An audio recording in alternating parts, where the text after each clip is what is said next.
Presentation Session 1, Senior Science Scholars, Class of 2019.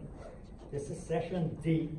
Our first presenter here is Robert Markwick, a quadruple major, and plus he has a minor, a couple minors maybe around. Okay, yeah, perfect. So the title of his talk is Instability of Charged Masses with Spherical Symmetry.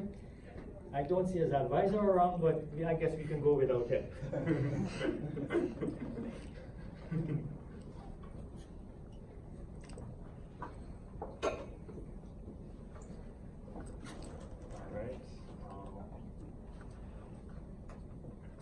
All right, so thanks for coming to my talk. So I'm presenting on instability of charged masses with spherical symmetry. So first, imagine you are in a car, but the windows are blocked so that you can't see anything outside of it. Now imagine the driver slams on the gas pedal, and you start accelerating. It'll feel like you're being pulled towards the back of the car. Now imagine instead that a uniform gravitational field were suddenly switched on. According to Einstein's equivalence principle, you wouldn't be able to distinguish between the two. This is the basis for general relativity. Now consider Earth's orbit. The Earth, believe it or not, thinks it is moving in a straight line through space-time. But because the sun has a lot of energy, the space-time around the sun is curved. So that straight line looks to an outside observer as an ellipse. As John Wheeler put it, space-time tells matter how to move, given by this equation here, and matter tells space-time how to curve, given by this equation here, thanks to Albert Einstein. So electromagnetic fields carry energy.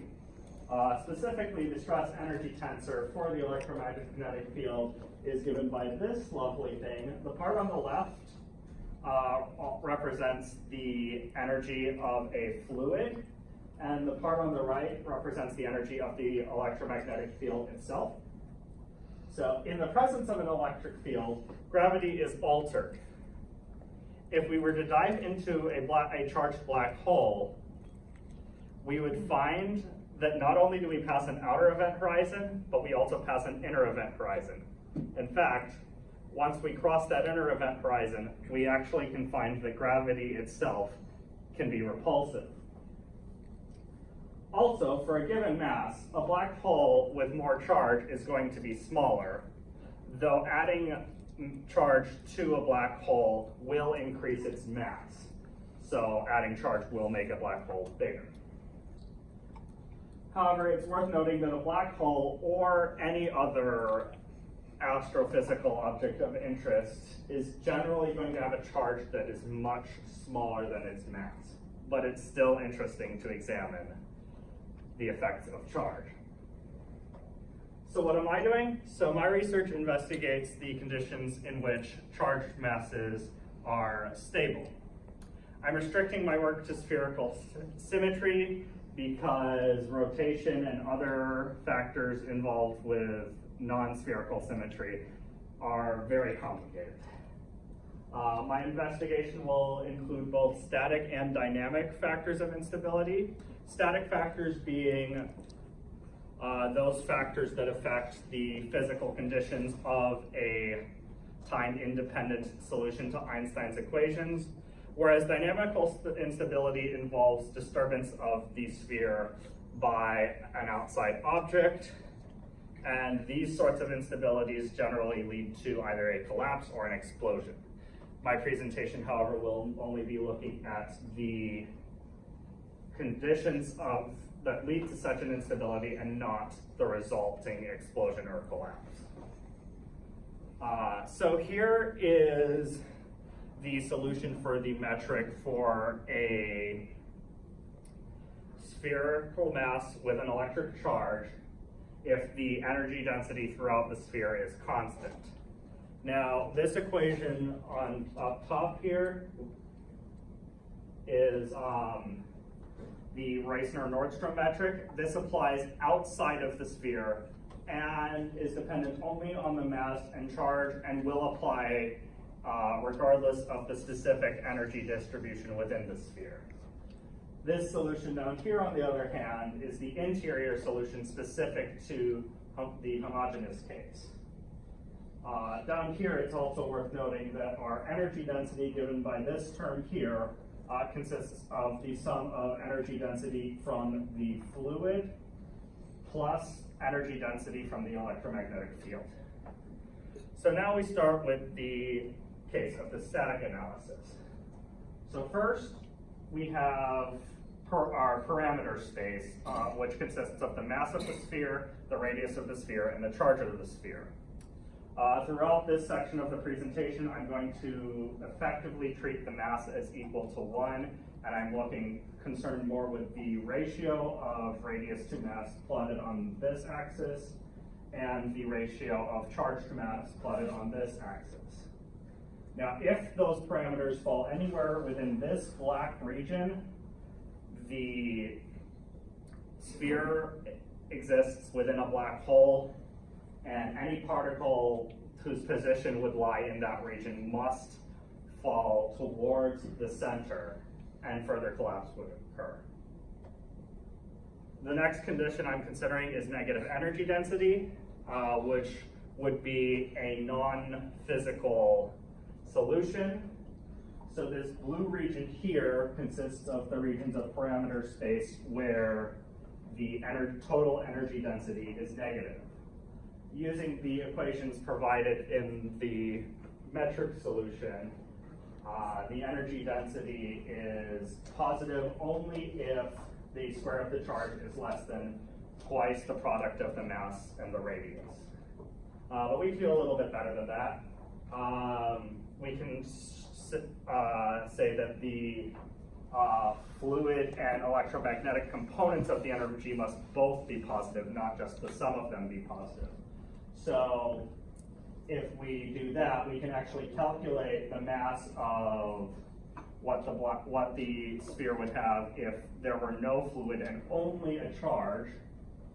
And this blue region consists of everywhere beneath that. The red region in this slide and the next several slides indicates regions of parameter space that we've already determined on previous slides to be 0.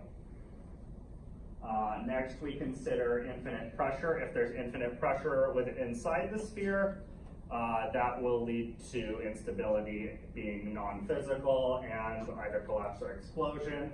This lovely equation up here gives us the pressure of the fluid in the sphere, and we have some conditions under which it could be infinite, which I've plotted here.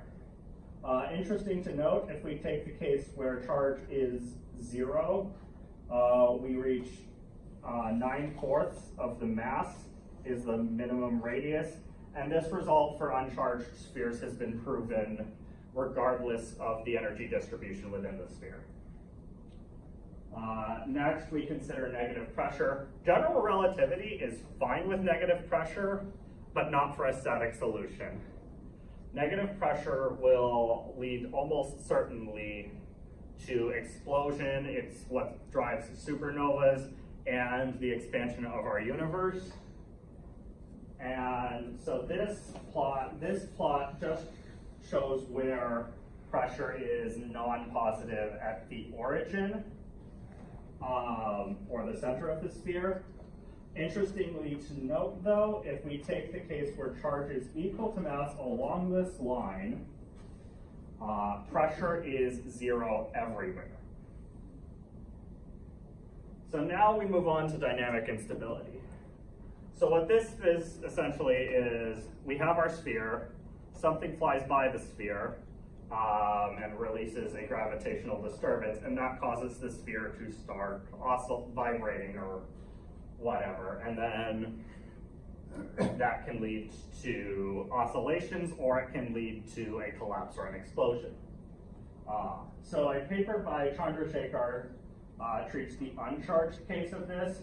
So what I've done here is I've gone through that paper, added in the terms that correspond to charge and electric fields, and then I've followed through to produce similar results. So we start here with these equations, which this one is a general expression for a metric in spherical symmetry. This one is Einstein's equation for energy density. This is Einstein's equation for pressure in the radial direction. More pressure, but in angular directions. And this one deals with radial momentum. We also have some conservation laws that we can get from Maxwell's equations and from Einstein's equations. So Maxwell's equations yield conservation of charge. Using Maxwell's equations, we can find an expression for the electric field within the sphere. It's worth noting that spherical symmetry forbids any fields in any angular directions, as well as magnetic fields, since magnetic monopoles are not a thing. Conservation of charge also leads us to this equation. And then the stress energy tensors conservation law leads us to this result, which describes how pressure varies throughout the sphere. Next, we consider radial perturbation. So we suppose something disturbs the object. Each of those physical quantities we've been discussing, call it x, is changed by a perturbation to be x naught, which is the equilibrium value of x, plus delta x, which is the perturbation of x. So then we derive these perturbations in terms of disturbance xi for metric, energy density, and charge. And then we can also derive an expression for the perturbation in pressure by considering conservation of baryon number. This can be expressed as a state function in terms of energy density, pressure, and charge. And it leads to these results for the perturbation in pressure, where gamma is the ratio of specific heats. It's worth noting that these results here show up exactly in that form in Chandrasekhar's paper, because all of the terms involving charge in this portion cancel out. So now we assume that our perturbations have time dependence e to the I omega t, which gives us an oscillation. The mass is dynamically stable only if omega is imaginary. Sorry, only if omega is real, my bad. And then these oscillation equations that describe the change in the system can be found by plugging in our perturbations into Einstein's equations. And if we integrate over the entire sphere, we get this lovely result. So I could integrate that analytically if I wanted to spend a very large amount of time, or I could do it numerically. So what I do here is I write a computer program to evaluate these functions at several different points throughout the sphere, and then I add them up. And then I can use those numerical calculations to calculate the critical value of gamma where the oscillation frequency becomes 0. Now, if gamma falls below this critical threshold, the mass is unstable and will collapse or explode. Now, here I've plotted the results of my numerical calculation. On the top is, like before, it's the ratio of radius to mass. And in this direction, it's also the ratio of charge to mass. However, charge equals 0 is now put at the top instead of the bottom. So I've done, rather than show you a bunch of numbers that you won't have enough time to read, I've done a color coding. So in this region here, it is between 4/3 and 5/3, a relatively small value that's going to lead to stability in a lot of cases. But as you move inwards, the critical value gets higher, making the sphere more likely to be unstable. to disturbance. Another interesting note that I found a little surprising was, as charge increases, we actually get a lower value for the critical value of the specific heat ratio, indicating that charge actually increases stability. I would like to thank Dr. Dev. I would like to thank the Science Scholars Program and the Summer Research Fellows Program. Thank you. So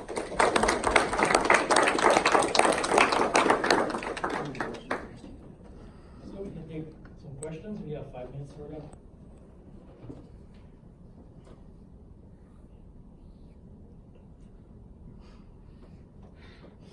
Yes?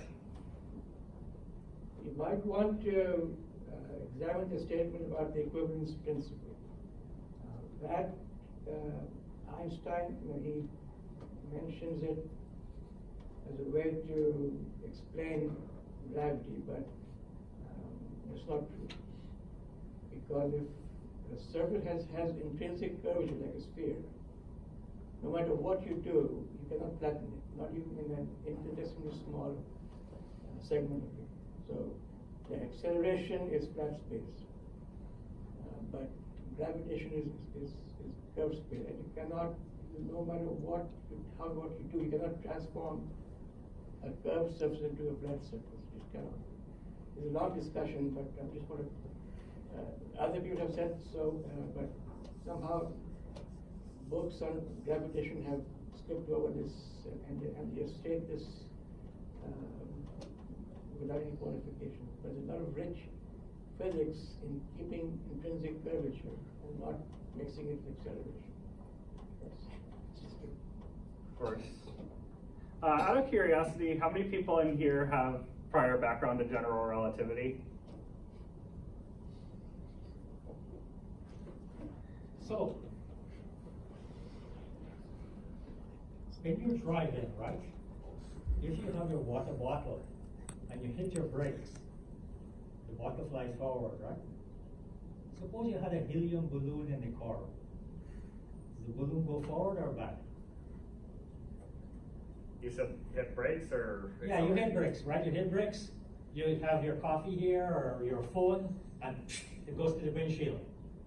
So suppose you had your birthday, they give you nice fancy helium balloon, you're going home, and you gotta hit your brakes because somebody's slow along in front of you. So you got this helium balloon here. Does it go forward or does it go backward?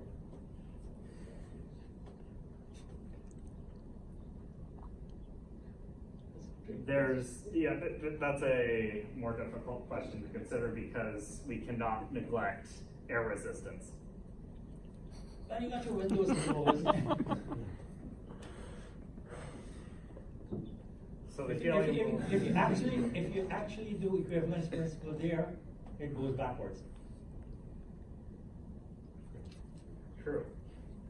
You might want to try it when you're going home, but you make sure nobody's on the road. All right, so let's start, Robert, and our next period.